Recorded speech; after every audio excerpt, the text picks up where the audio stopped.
Joining me today is Cristina Roman, a DC-based productivity coach who helps passionate business owners sustainably maximize their productivity without overworking or burning out. When she's not working in the business, she's taking long walks around DC, playing pickleball and tennis, listening to reggaeton, and drinking too much coffee. I love how Cristina shares about calendaring and choosing to set up your day in a way that suits your way of working and living. This is not at all about fitting more in. It's truly about being productive in a way that you love and look forward to. Visit Cristina at peakcoaching.co for all she has to offer. Here's our conversation. I'm excited to have Cristina Roman here today, especially because we're in the end of the year. People are starting to plan and think about the new year and what they want and making goals. So Cristina, welcome so that we can talk about all of these things. Thank you so much for having me. I'm excited to be here.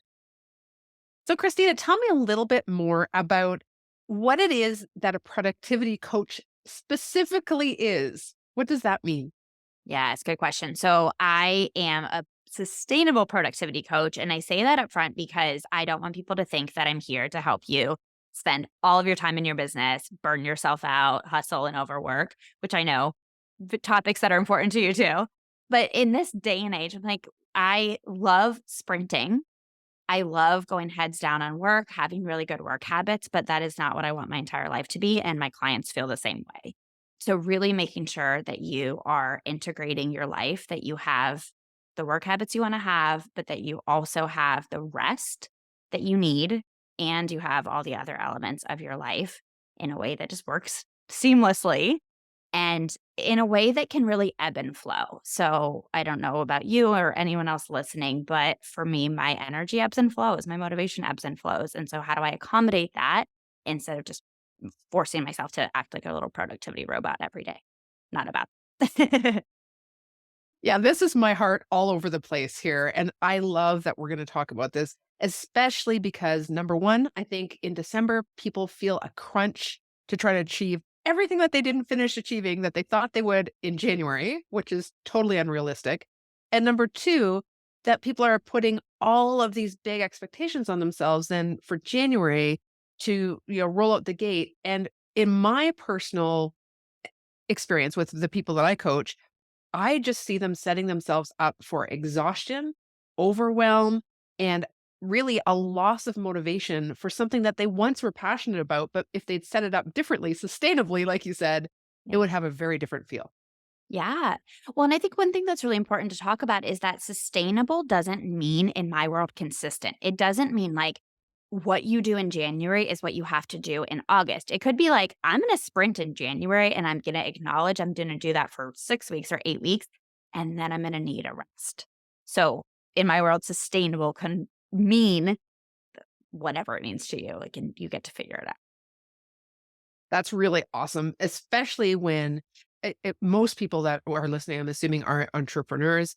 And for my women who are perfectionists, often when they think sustainable, it's like, well, how hard can I push for how long before I absolutely die? I think Yeah. that is not what we're saying here. We're not talking about, hustling to the 100th degree forever, because that truly isn't sustainable in any way, shape, or form.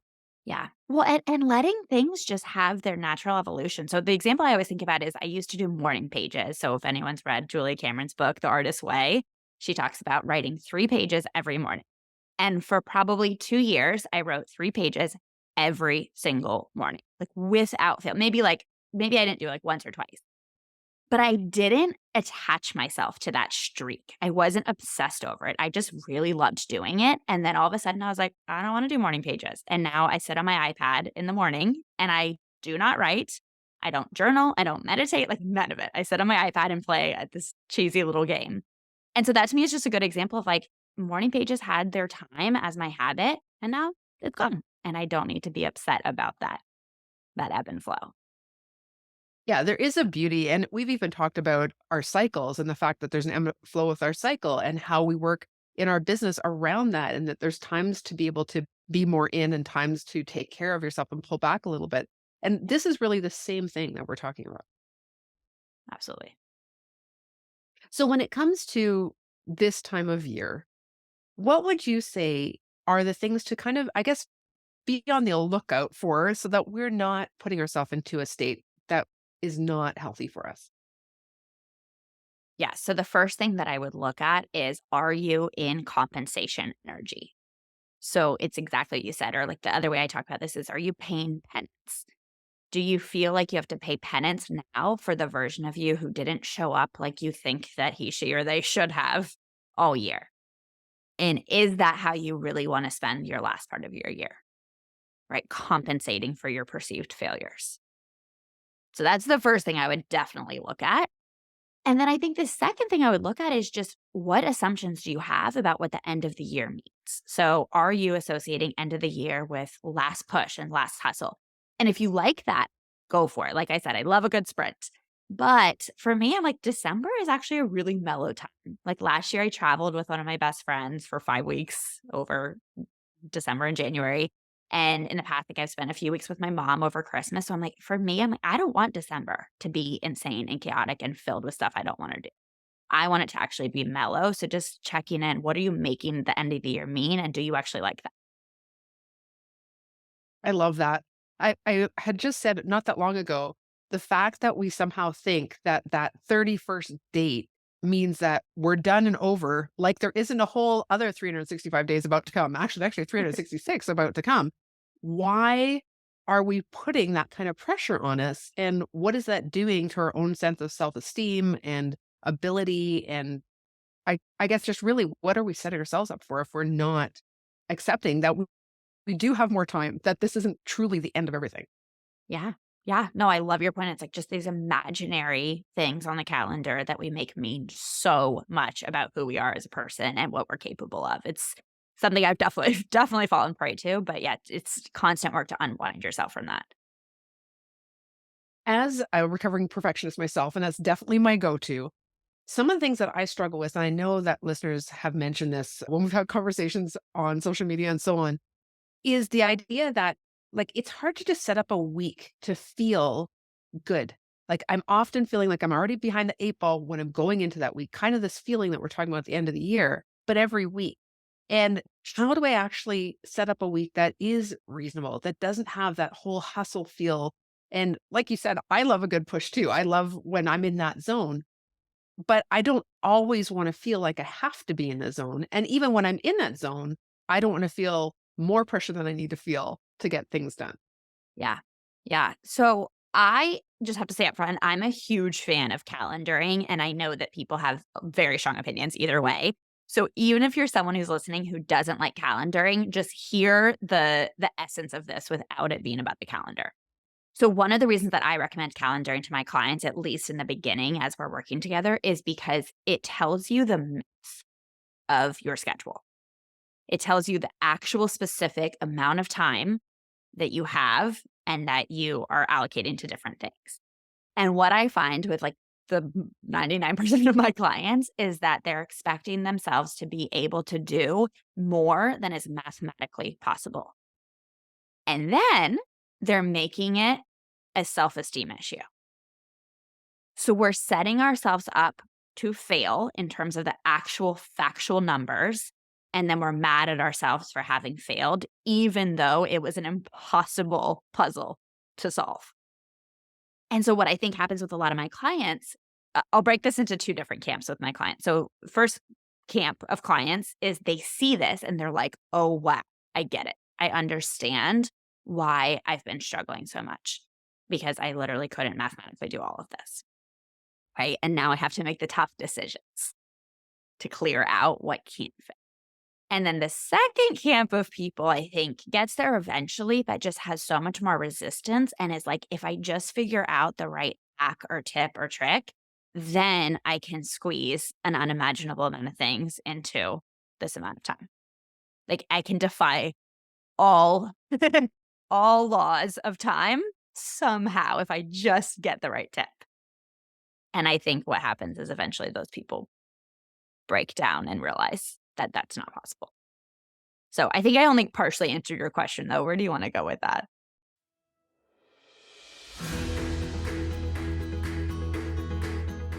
Hey, wonderful listeners. If you're an entrepreneur or a business owner like me, then you know the struggle of juggling a million tasks while trying to focus on what really matters. Well, guess what? I've got a game changer for you, and it's called Umbrella Virtual Solutions. You know those tasks that make you want to pull your hair out? The ones you'd rather avoid like the plague? Yep, Umbrella Virtual Solutions has got you covered. Need a killer website that'll make your competitors jealous? Boom, they're the web wizards you need. And let's talk about virtual events. Everyone loves attending them, but the behind the scenes madness? Not so much. Luckily, these experts are your event architects. They'll plan, set up, and run the whole shebang so you can shine in the spotlight without the tech headache. Now, here's the best part.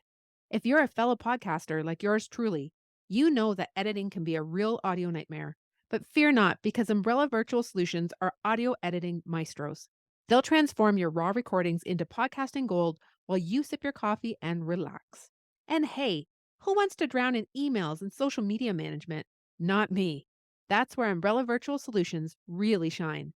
They love diving into the admin abyss, leaving you with a clean slate to focus on your passion projects. But hold on, there's more. These folks aren't just about ticking off tasks. They're your partners in business creation. Got a brilliant business, but no clue where to start? They will guide you through the process, turning your dreams into a reality. Do you know what they've done for me? They've given me back my time and peace of mind. Head over to UmbrellaVS.com and book a free strategy call. Say goodbye to overwhelm and hello to a whole lot of extra hours in your day. That's UmbrellaVS.com, where dreams become reality and tasks become history. Check them out and get ready to conquer the world one stress-free day at a time.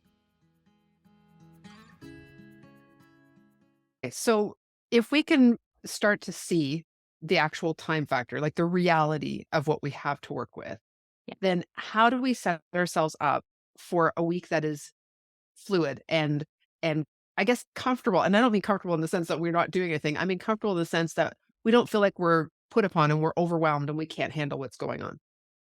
Yeah. So I think that, again, I upfront recommend calendaring everything. And so I'll give some examples is like, a lot of people don't accommodate driving time, or you don't accommodate transition time. And so, a perfect example of this is if you're in a lot of meetings, let's say you schedule meetings back to back, and then by the end of the day, you have this giant list of action items that you don't even really remember what you were supposed to do because you don't really understand your own notes. And so you're like, now I have all these things at the end of the day that I have to do. And by putting things on the calendar in a, like you said, comfortable way that actually fits, what I find is people are like, oh, now I see all the things that I wasn't even accommodating, that I now realize I have to make space for. And so even if eventually you wean yourself off the calendar and you don't want to do that, you've changed your mindset to be realistic and to accommodate all the different factors that you've been overlooking. So, yeah. I was just gonna say that I also know that people can put things on their calendar and then they don't follow the calendar perfectly, and then that becomes a source of perfectionism, so we definitely can touch on that, but I just wanna say that's very common. Yeah, I think we should go there. I was Yeah. actually thinking that exact same thing. So what happens when, because I have done this in the past, I'm good now, but I have done this in the past where literally my calendar has everything scheduled and I am freaking out when something I gets missed, overlooked, something, a child is sick, I can't get that part done today. And I feel held to that calendar. And I know, I mean, that's not what you're recommending. So what do we do when we tend to be that kind of personality? Yeah. This is so much easier said than done, but it is data collection. So your example is perfect. So you're like, I put these things on the calendar and then my child got sick. So the question that I'd ask you in that situation is I'm like, okay, good. Not good that your kid got sick, but good that you know that that happened. How often is your kid getting sick? Are they getting sick once a month, like a lot of kids? Okay, how do we accommodate that reality into your schedule? Instead of having a schedule that pretends that your children have perfect immune systems and are never going to get sick, how do we accommodate the reality? Or here's another really good example. Let's say somebody sets up a deep work session. So they're going to focus on their most important work at 8 a.m. and then they don't do it. And then they sleep in and then their entire schedule's off for the day. Instead of beating yourself up about that, the question I would ask is, okay, well, do you like to do your hardest work at 8 a.m.? And a lot of times my clients are like, no, I hate it. I want to have a slow morning. And then the question becomes, why did you schedule that at 8 a.m.? And when do you actually need to schedule it? And so it's all data collection. This part I love. I have to say that since personally I've changed my schedule so that all of my hard stuff happens by 11 a.m., I am much more productive because that's when I love to do the stuff that at 3 o'clock or even 1 o'clock, I am tired. I am done. My brain is not functioning well. That is the time to do things that are easy and I don't even have to think about. Yeah. But what a strange thing that we often do, like going into things completely backwards and not actually thinking about who we are, what our business needs, what we like, right? All those little things. Yeah. Yeah. I talked about this a while ago in my business. It's just like breaking all the rules. And the crazy thing is, we think that that's like, we're like, oh, I'm not really following any rules. But if you look at it, most of us have all these tiny little rules that we follow. Like, I have to be on social media, right? Even I have to use a calendar, or, I have to do work in the morning. All these things are just these rules that we have inherited that we have to stop and question. So yeah, that would be my recommendation is, if you hate your calendar, what rules are you following about calendaring that you've got to question? And I guess one thing that I know people are going to ask is, but how am I going to get results if I'm suddenly not doing the things that are scheduled in there that need to get done when they need to get done? Like, what is the difference when we start taking these things out? How can we still know that we're getting those things accomplished? Oh, I love this question because my first reaction was, are you actually accomplishing? Are you actually getting done all the things that you insist you have to get done? And I was actually just talking about this with a friend today. I was like, so often people are like, I have to do it. I have to do it. I have to do it. And my question is just, but are you? And like, think about that for yourself, or think about that as a listener, is how many things do you have to do, quote unquote, and you literally aren't? And what would happen if you just let that go? How much more time and energy would you have for the things that you actually are going to do? So this comes up with clients all the time. So I think that's the first thing. And then the second thing I would think about is that a lot of times, like we said, you schedule things or you put things on your to-do list in a way that just don't work for you, in a way that makes it harder for you. So like your example is perfect, is you could put a deep work session on your calendar for 3 p.m. Is that going to be as effective and as efficient as if you put it on your calendar for 9 a.m.? For you, it sounds like no. So I would question the idea that you're going to get worse results, because I'm like, no, you're probably going to get better results, right? By switching the way you do things. And then the third thing that your question makes me think about is just, what are all the little habits that you have that are actually just making the process of working more painful? So perfectionism is a really good example of like, what are all the tweaks and the edits and the obsessions that you're doing with your work that is actually what's preventing you from getting the results you want? Okay, this is awesome. For my procrastinators out there, this is huge because often we are actually procrastinating. Number one, because we don't like the thing that we have to do or we're afraid of it. And sometimes, yes, we have to grow and we have to learn to do it. But sometimes we don't even have to be doing that thing. We would be better to put that time and energy into something that we enjoy and would like to be doing Yeah. than to be forcing ourselves to try to learn something new or do something that we should do because other people are doing it. And yet we never actually get it done. And it just gets moved on the calendar week after week after week. Oh my gosh. Right? Okay. My brain's exploding. Yes. Can I give some examples? Yes. Okay, so I have 2 examples that come to mind. So the first thing that I always talk about is follow-up notes. So early on in my business, I would do very, very thorough follow-up notes for my clients, and I like would put so much time and effort, and I hated it. I just didn't like the whole process of having to do it, and I couldn't really convince myself into liking it. And so eventually I was like, I want to see, do people actually read these notes that I'm spending so much time on? And I set up a little link tracker to see how many clicks they were getting, and 0 people were opening the notes. So I kid you not, I'm like miserable. I'm like, oh, I'm doing this for them. And then I realized, I'm like, nobody even is looking. They don't care. So I stopped. I just stopped doing follow up notes. And so that's a really good example of like, you're procrastinating on this thing that no one actually cares about. So questioning, does someone actually value me spending time and energy on this? And if not, stop doing it, right? Another rule, right? The rule is you have to send follow-up notes.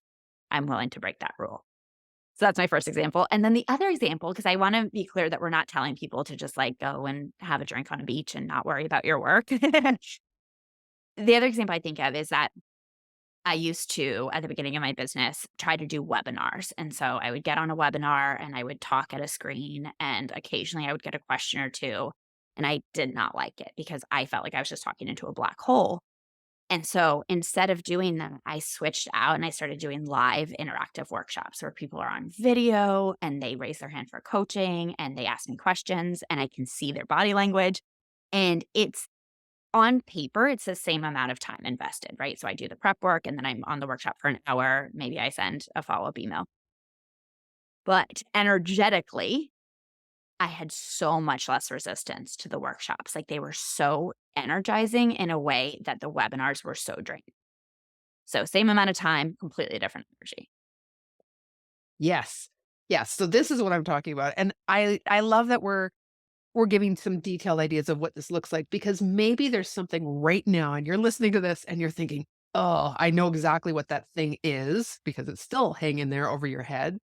Maybe you need to look at that and reframe. Like, could this be done differently? Could you achieve the same effect doing something else that is actually in your wheelhouse, something you enjoy, something you're good at, something that's in your zone of genius, right? It's that thing. And I think a lot of times we feel like when we're setting up, even when we're setting up our work week, that we're doing it in a way that somebody told us we should, or somebody else, it's working for them or whatever. And so if they did those steps, we need to do those steps. And that's Yeah. just not true.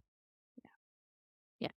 But it is, I mean, I've inherited a lot of those messages. It's taken me a lot of years to just unwind all the assumptions, because the painful part about it is that they're presented to us with such authority. Like I always say, I'm like, people present their best idea, but they present it like it's a fact of the universe. And I do this. I do this all the time in my business. I'm like, calendaring works, right? But how many people think that calendaring doesn't work? And so, yeah, just having the skill of discerning what really works for me versus this worked really well for someone else and they think I should do it. So this would be a great time of year to actually do a little bit of introspection, think about what has worked and not worked this year. What would you say would be some things that we should be asking ourselves right now before we just start again doing the same things next year? Yeah. I think the first question that I would ask is, what is my work style? And that can mean a lot of different things. So I gave the example of a sprinter versus, let's say, a marathoner. So somebody who works really hard and then takes a lot of time off.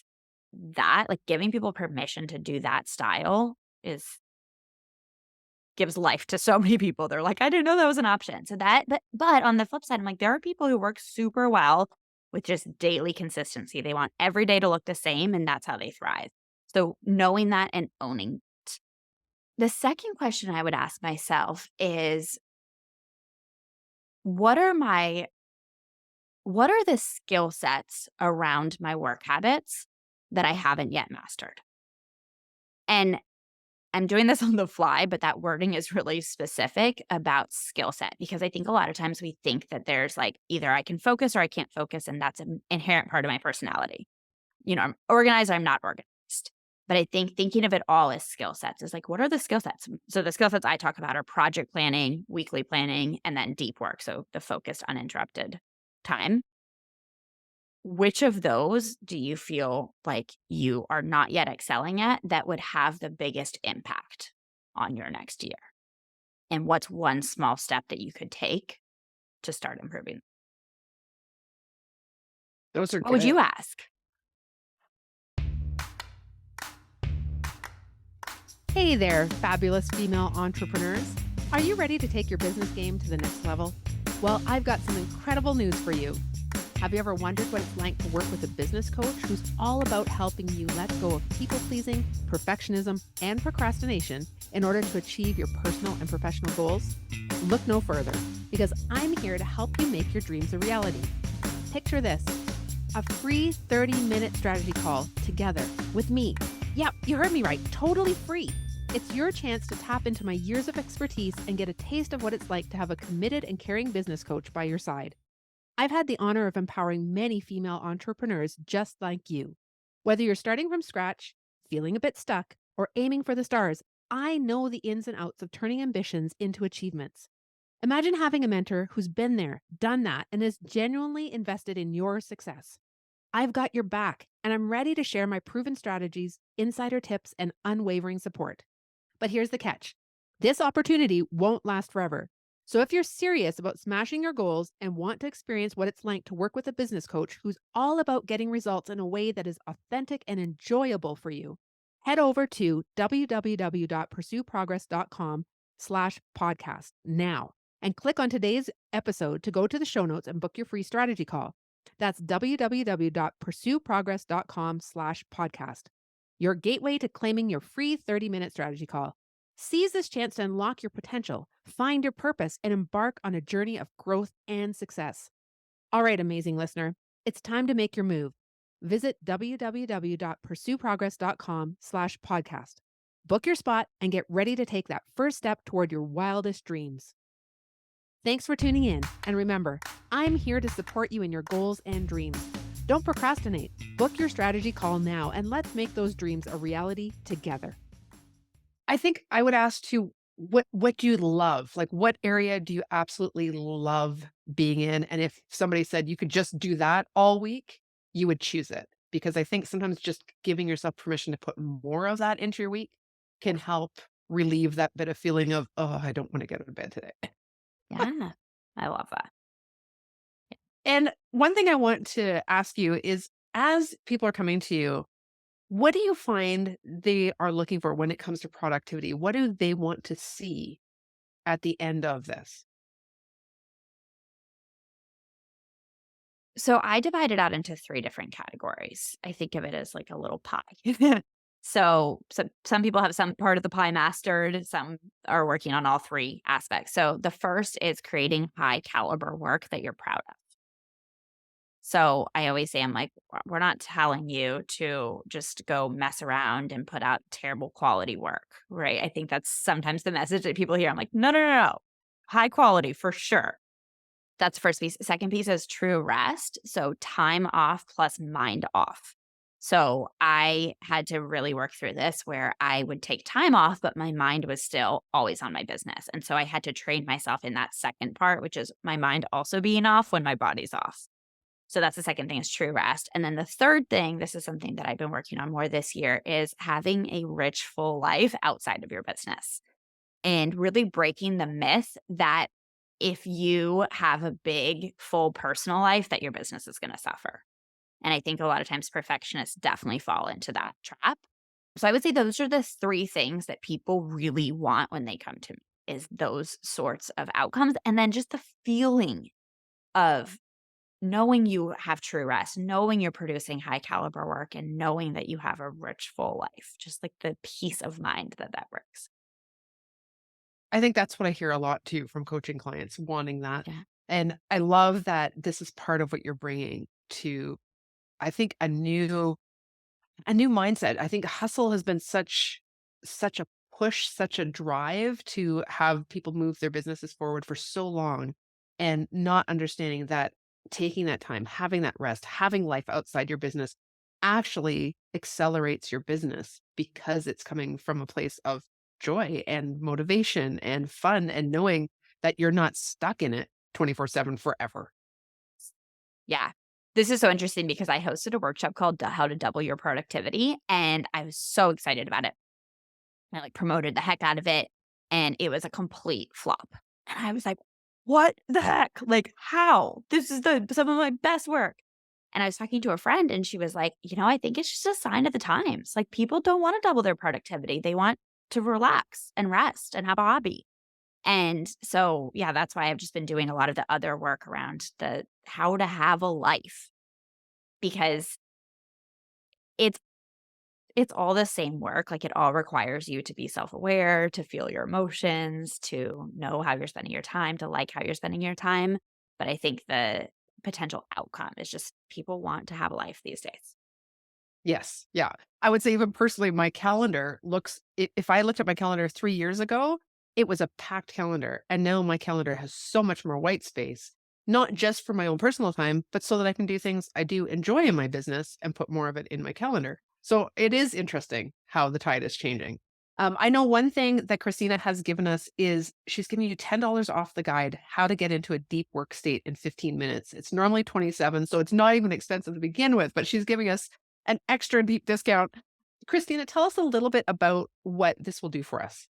Yes. I know, I've been thinking that. I was like, 27 is a pretty low price, but I'm like, yeah, what's better than 27, 17? So, it is a 15-minute guide that you can take out anytime that you wanna focus on demand. So, let's say, going back to this idea of calendaring, you put something on your calendar, and then you see it on your calendar, and you freak out. You're like, "I can't do it. I'm overwhelmed. I don't know where to start." Right? All the things that happen right before we do our highest caliber work. This is a minute by minute guide that walks you through how to prepare your mind, your body, and your environment to actually sit down and do that work. So, some examples, you come up with a motivating thought. Like, why are you doing the work that you're going to do over the next hour? That's one of the questions. Or, what is the result that you want to have by the end of this 60 minutes? So, you're getting really clear with yourself. My other favorite question in the guide is what is going to pull you off track? What's going to derail you in the next hour? And then how are you going to solve those problems? So some people, it's like, I'm going to, hit a hard point of the project, and then I'm going to get up and get another cup of coffee. And then I'm somehow going to be on social media. And so it's just preparing for those things ahead of time. Or like, my partner's going to interrupt me. Just preparing for those things ahead of time so that you've created this space so that you can sit down, sit with yourself, sit with your mind, and get your hardest work done. So, I love this. I think everybody can use this guide. So go take a look in the show notes. I'll have the link there for you, as well as all the links where you can connect with Christina. And again, get into her community, get to know her. It's such an awesome thing when it comes to podcasts where you get to see different types of people, what they're offering, what you need, how that can match up for you. If you're loving this episode right now, send it off to a friend that you think, hey, needs to hear this right now.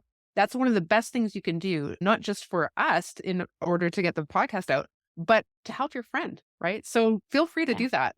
And Christina, what's a really good spot if somebody wants to hop off right now and find you? Where should they look for you? Yeah, thanks for asking. So, best place to interact with me directly is on Instagram. Even if you don't see me posting a lot, I am always looking at my DMs so we can have a conversation there for any questions related to sustainable productivity. And I also have my own podcast. It's called Half Finished to Done, and you can find it on any podcasting app. So, Perfect. love Thanks for to. letting us know about that. Yeah. The other thing I want to ask you, because I ask every single guest, is when it comes to the 3 Ps, which are people pleasing, perfectionism, and procrastination, which one do you tend to go to the most? Yeah. Like, well, I've had a little bit of experience with all of that. I think recently I experienced what I call emotional perfectionism, which is like when you expect yourself to be perfectly in check all the time and like never reactive and never angry and never say a mean word. That's what I've been up against. It's like, it's almost like perfectionism in the traditional sense has mutated. And like I've worked through it. I'm like, oh, I don't experience that in business anymore. I literally just sent an email to my list and I wrote the word personal and I totally forgot the last L. So it had a typo in the subject line. And I was like, oh, that sucks, but like it's fine. So that kind of perfectionism I don't struggle with as much, but it's the emotional perfectionism is just expecting myself to like always have it together. And yeah, so that's something that I'm working on. That was a long Thanks answer. for sharing. No, but thanks for sharing that, because I think a lot of times it can feel like when we're listening to other people who are running a business and being successful, that we've got it all together and we don't ever have any emotional moments and we're just like, oh, nothing affects me. I ride above it all. So it's really nice to hear that's not always the case. And we're all working on different areas at different times. Yeah. Yeah, for sure. Yeah. And I think that level of compassion for yourself with your emotions is just makes you such a better person in relationships when you're like, hey, I'm going to mess up royally, but I promise to own it. Yeah, I love that. I think that is super important just to be able to even to get to know yourself and question yourself on those deeper levels, especially all of you who are entrepreneurs, it is a bit of an emotional roller coaster. And so learning to ride that, learning how we can, handle those different situations, it is super interesting, especially in this day and age with lots of social media coming at us, people's feelings that they can comment and make whatever comment they want about us, even though they don't know us personally. All of those things really change the dynamic of what it feels like to emotionally walk through building a business. Yeah, absolutely. So thank you very much, Christina, for sharing with us today. I love all of the tips that you've given us. I love that it is very doable for us to set up the next year to be something that is joyful and purposeful and yet achieve things. And we can do that and feel really good in our skin while we're doing it. Yeah, I wish that for everyone, myself included and you included. Always a work in progress. Exactly. Thank you so much. Is there anything else you'd like to say before we close today? No, I just really appreciate you having me on. I'm glad we got connected and I love what you're doing. I think those 3 Ps are like some of the 3 hardest things that people can work through in life and also is some of the most rewarding work that you can possibly do. So I would just encourage everyone to keep it up and keep at it. Don't feel that you have to like always be trying super hard, but there's always another solution out there to try. Absolutely. Thank you so much for being with us. Thank you to all of you who are listening and enjoy the rest of your day.